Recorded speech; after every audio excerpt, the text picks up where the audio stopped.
여러분 안녕하십니까? 광주 MBC 뉴스투데이 시작합니다. 17년의 논란 끝에 지난달 기공식을 가진 광주 도시철도 2호선이 오늘부터 본격적인 공사에 들어갑니다. 2호선이 완공되면 광주의 주요 생활권이 30분 이내로 연결될 것으로 기대가 되는데요. 하지만 공사가 진행되는 5년 동안 시민들의 교통 불편이 불가피할 것으로 전망됩니다. 송정근 기자입니다. 광주 시내 곳곳에 도시철도 2호선 1단계 공사를 날리는 현수막이 붙었습니다. 도시철도 2호선 건설을 놓고 갈등을 빚은 지 17년 만에 본격적인 공사가 시작되는 겁니다. 기대되는 게 약간 그래도 2호선이 뚫리니까 약간 교통이 이제 편해져서 이제 학교 같은 게 오는 게 좀 원활해지는 게 있고 6개 공구로 나뉘어져 있는 1단계 공사는 업체 선정이 늦어진 2공구를 제외하고 이번 주 안으로 터파기 공사를 모두 시작합니다. 이 공구는 행정 절차 이행으로 다음 달 공사를 시작할 예정입니다. 오늘부터 공사를 시작하는 4공구는 미래아동병원 일대가 우선시공 구간으로 정해졌고 나머지 공구들도 각 공구별로 정해진 우선시공 구간부터 공사가 시작됩니다. 공사가 시작되면 대남대로 일대에서는 당장 차로 하나가 줄어듭니다. 광주시는 교통 혼잡을 최소화할 수 있도록 현수막과 전광판 등을 통해 차량 우회 등 교통 처리 대책을 수시로 알릴 계획입니다. 걱정되는 건 이제 공사하고 그러면 차가 막히고 그러니까. 서울을 제외하고 지방에서 도입되는 최초의 순환선인 광주 도시철도 2호선은 수원지구 등 새로운 택지와 구도심 상권이 연결되고 4개 대학과 주요 관공서를 통과합니다. 2호선과 함께 시내버스 환승 체계를 촘촘히 구축한다면 광주 주요 생활권을 30분 내에 신속하게 이동할 수 있을 것으로 기대되고 있습니다. 광역자치단체 중에서는 최초의 순환선이 되게 되겠습니다. 그래서 도시철도 2호선이 개통이 되고 나면 버스와 환승 연계 체계를 구축하고 나면 광주 도심 어느 곳이나 30분 이내에 1단계 구간은 시청에서 광주역까지 총 연장 17km로 2023년까지 정거장 20개소와 차량기지 1개소가 건설됩니다. 2단계와 3단계 공사도 순차적으로 시작돼 오는 2025년에 최종 개통될 예정입니다. MBC 뉴스 송정근입니다. 이행보증금 납부를 놓고 갈등을 빚고 있는 어등산 관광단지 조성 사업의 성패가 이달 말에 결정될 것으로 보입니다.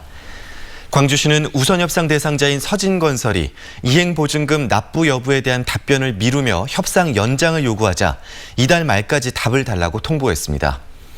현행 민간투자법에 따라 서진건설은 전체 사업비의 10%인 480억 원을 이행보증금으로 내야 합니다.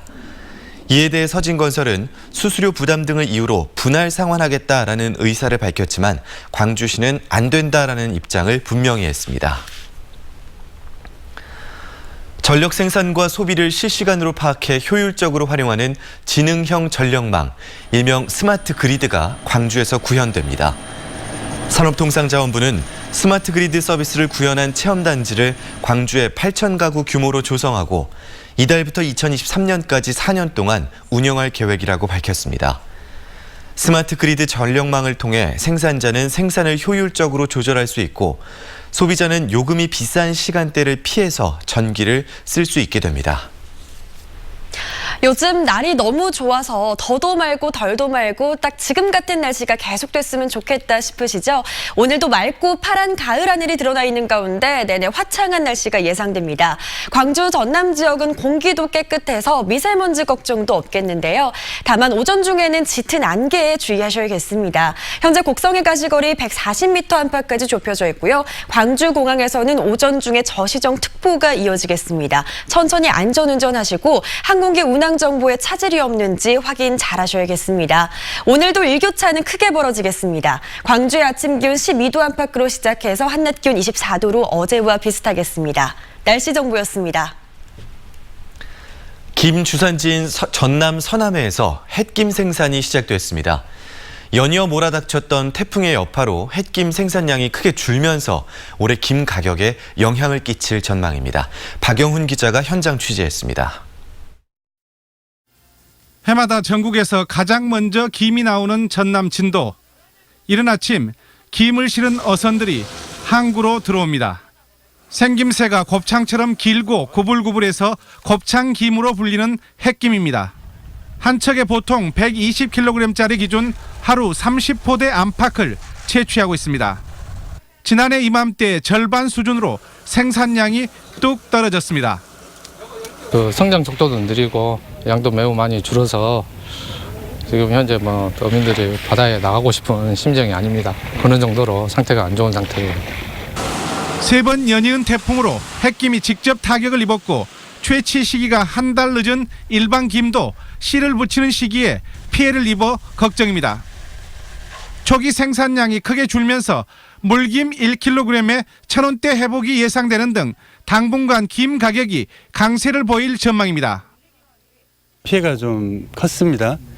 이제 양이 예년에 비해서 좀 적게 생산될 것으로 예상이 되고요. 김값은 좀 높게 형성되지 않을까 싶습니다. 햇김을 시작으로 내년 봄까지 이어지는 전국의 김 생산량은 일반 김이 본격 수확되는 12월 이후 차츰 평년 수준으로 회복될 것으로 예측됐습니다. MBC 뉴스 박영훈입니다. 태풍으로 피해를 입은 벼 수매가 오늘부터 다음 달 30일까지 진행됩니다. 농림축산식품부는 피해 벼 매입을 위해 잠정 등회 규격을 A, B, C 3등급으로 나눠 A등급은 1등급 벼 가격의 76.9%, B등급은 64.1%, C등급은 51.3% 수준으로 매입합니다. 수매 직후 30kg당 2만 원을 중간 정산금으로 지급하고 쌀 값이 확정되면 나머지 액수를 연말까지 정산할 예정입니다. 가을 태풍과 흉작으로 인해 김장철을 앞두고 배추 등의 농산물 가격이 급등하고 있습니다. 농수산 도매시장 등에서 거래되고 있는 배추 한 포기당 도매 가격은 평년보다 3배 오른 4,400원대이고 가을 무화 생강 가격도 평년보다 20-30%가량 상승했습니다. 준고랭지에서 출하된 배추 물량이 적어 가격이 오른 데다 가을 배추도 태풍으로 수확량이 줄어들어 앞으로도 가격은 떨어지지 않을 것으로 분석됩니다.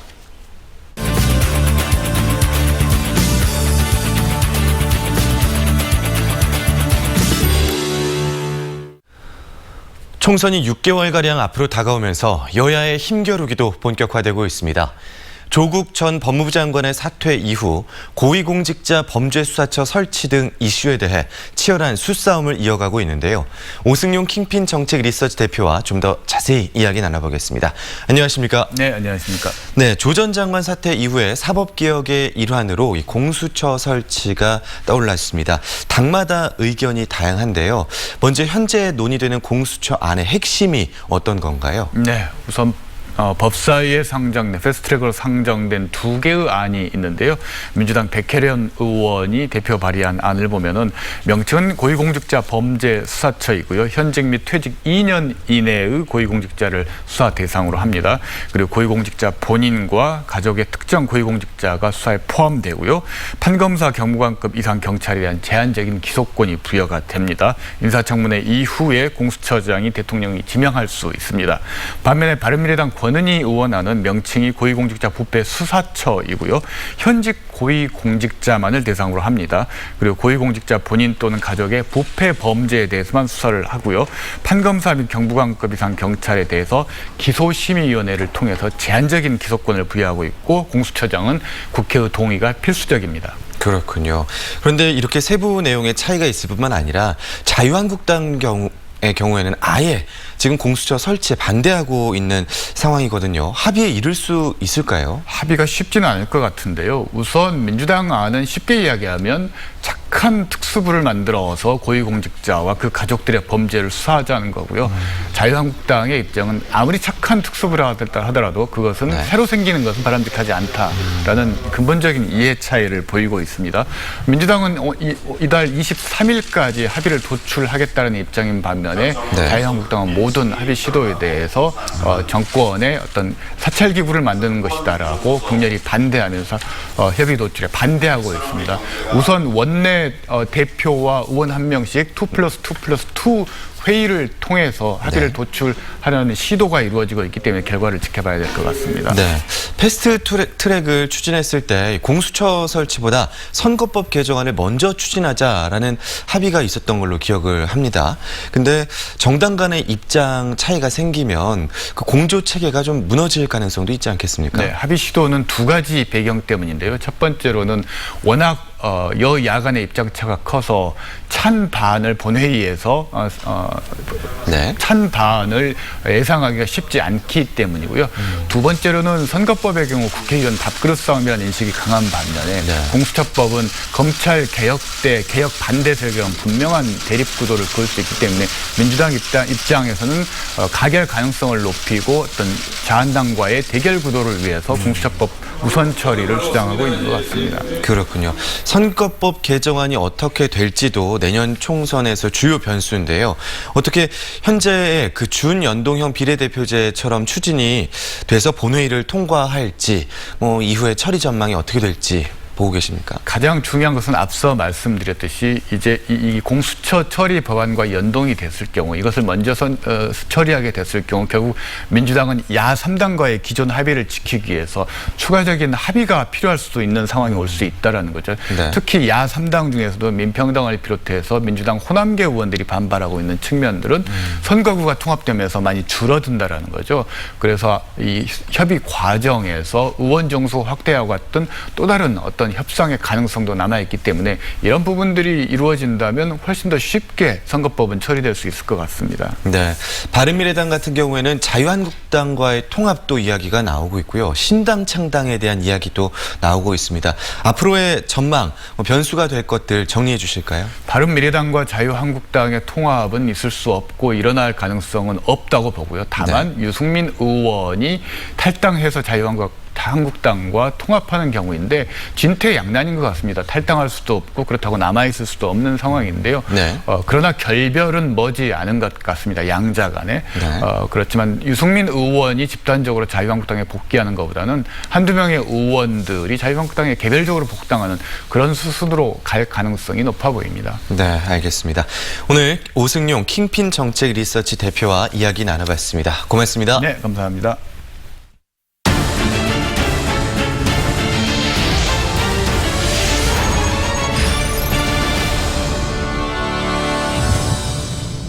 두 살배기 아기를 인질로 잡아 아이 어머니에게 금품을 빼앗은 혐의로 기소된 3인조 강도가 징역형을 선고받았습니다. 광주지법 제11형사부는 지난 7월 광주의 한 아파트에 침입해 두 살배기 아기를 볼모로 삼은 뒤 아이 어머니에게 1,500만 원어치의 금품을 빼앗아 달아난 혐의로 기소된 31살 조모 씨에게 징역 5년을, 공범 2명에게는 각각 징역 4년씩을 선고했습니다. 재판부는 이들이 피해자 가족에게 큰 정신적 충격을 주었고 범행도 계획적으로 저질렀다며 판결 이유를 밝혔습니다. 업자가 준 뇌물을 군수에게 전달한 공무원의 강등 처분은 정당하다는 법원 판결이 나왔습니다. 광주지법 행정 1부는 공무원 A씨가 보성군수를 상대로 낸 강등 처분 취소 소송에서 A씨의 청구를 기각했습니다. A씨는 지난 2016년 관급계약 체결업자 등으로부터 2억 2,500만 원을 받아 당시 보성 군수에게 전달한 혐의로 유죄를 선고받고 해임됐었습니다. A씨는 소청 심사를 통해 해임에서 강등으로 징계 수위를 낮춘 뒤 이 강등 처분도 재량권을 남용한 것이라며 소송을 제기한 바 있습니다. 전남의 일부 섬 주민들이 어업에 종사하는 것처럼 거짓으로 서류를 꾸며 수년 동안 수산 직불금을 챙겼습니다. 자치단체는 가짜 어부들의 직불금 부정 수령을 알아채지 못했습니다. 강소영 기자입니다. 섬 지역 어민들의 소득을 보장하기 위해 2014년부터 시작된 수산 직불금 제도. 섬에 거주하는 어촌 개원이면서 한 해 120만 원 이상의 수산물을 유통하는 등 일정 자격을 갖추면 한 해 60만 원을 받을 수 있습니다. 그런데 최근 경찰이 수산 직불금과 관련해 여수 지역 어촌 개원과 수산물 유통업자 61명을 보조금법 위반과 사기 혐의로 검찰에 넘겼습니다. 경찰에 따르면 이들은 지난 3년간 실제로 조업을 하지 않으면서 수산업에 종사하는 것처럼 꾸몄습니다. 어촌계원들이 조직적으로 수산물 유통업자와 허위로 유통영수증을 만들어 4,300여만 원의 수산 직불금을 타냈다는 겁니다. 이들은 유통업자가 실제 유통시킨 수산물 금액과 꾸며낸 영수증 금액이 맞지 않으면서 경찰에 덜미를 잡혔습니다. 더 큰 문제는 이렇게 허위 영수증으로 어부 행세를 하고 직불금을 타는 것을 사전에 막을 방법이 없다는 데 있습니다. 지자체가 제출받는 영수증의 진위 여부까지 매번 확인하기가 어렵다는 겁니다. 사업 담당자라고 아무리 하더라도 서류상의 그런 위조를 진짜 마음먹고 하신 분들 같은 경우는 좀 이게 확인을 하기가 좀 어려운 부분은 사실이. 약 18,000여억가의 한 해 수십억 원의 세금이 투입되고 있는 수산 직불금제도. 그러나 부정수급을 사전에 막을 수 없다는 지적이 제기되면서 대책이 필요하다는 목소리가 커지고 있습니다. MBC 뉴스 강서영입니다. 경찰이 5.18 민주화운동 당시 신군부의 강경진압 명령을 거부하다 파면당한 고 이준규 목포경찰서장에 대한 징계를 취소하는 절차에 들어갑니다. 경찰청은 최근 이 서장에 대한 재심에서 무죄 판결이 나왔고 당시 징계 의결서를 검토한 결과 징계가 타당하지 않다는 결론을 내렸다며 파면 결정을 취소해 줄 것을 행정안전부에 요청할 계획이라고 밝혔습니다. 이 서장은 5.18 당시 총기 등을 들고 경찰서에 들어온 시위대에게 무력 대응하지 않고 병력을 철수시켜 파면당한 바 있습니다. 광주시의회가 부의장에게도 수행비서를 둘 예정이어서 논란이 일고 있습니다. 광주시의회는 최근 부의장을 수행할 7급 상당의 직원 충원 등이 포함된 조직 개편안을 광주시에 제출했습니다. 시의회는 부의장들이 의장 대신 행사에 참석하는 경우가 많아 수행비서가 필요하다는 입장입니다. 이에 대해 광주시는 대형 현안을 추진하는 데 인력 수요가 많은 상황에서 의전 비서를 늘리는 것은 현실적으로 어렵다는 입장입니다. 본격적인 등산철을 맞아 소방당국이 등산객들에게 주의를 요청했습니다. 광주시 소방안전본부는 최근 3년간 무등산에서 발생한 산악사고 구조 출동 910여 건 가운데 30%가 9월에서 11월 사이에 발생했다며 등산객들에게 안전수칙 준수 등을 당부했습니다. 주로 발생하는 산악사고의 유형은 음주산행으로 인한 실족이나 추락, 체력 저하로 인한 탈진 등입니다.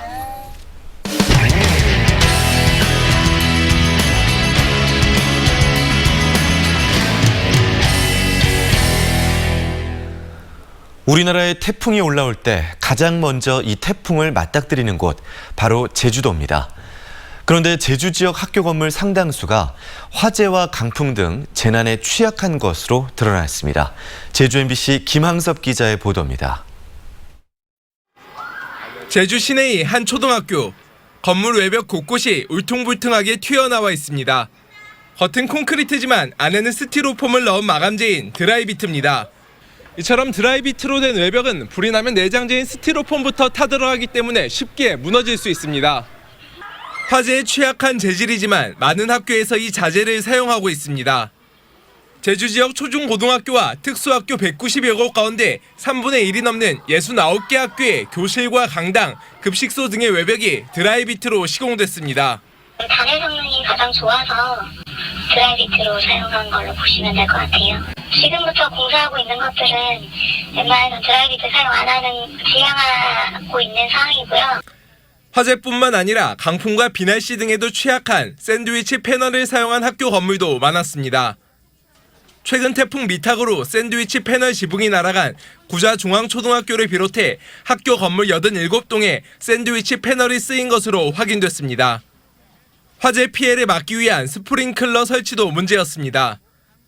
도내학교 스프링클러 설치율이 18.9%에 그치고 있는 데다 의무 설치 대상인 유치원 36곳 가운데 12곳은 설치되지 않았습니다.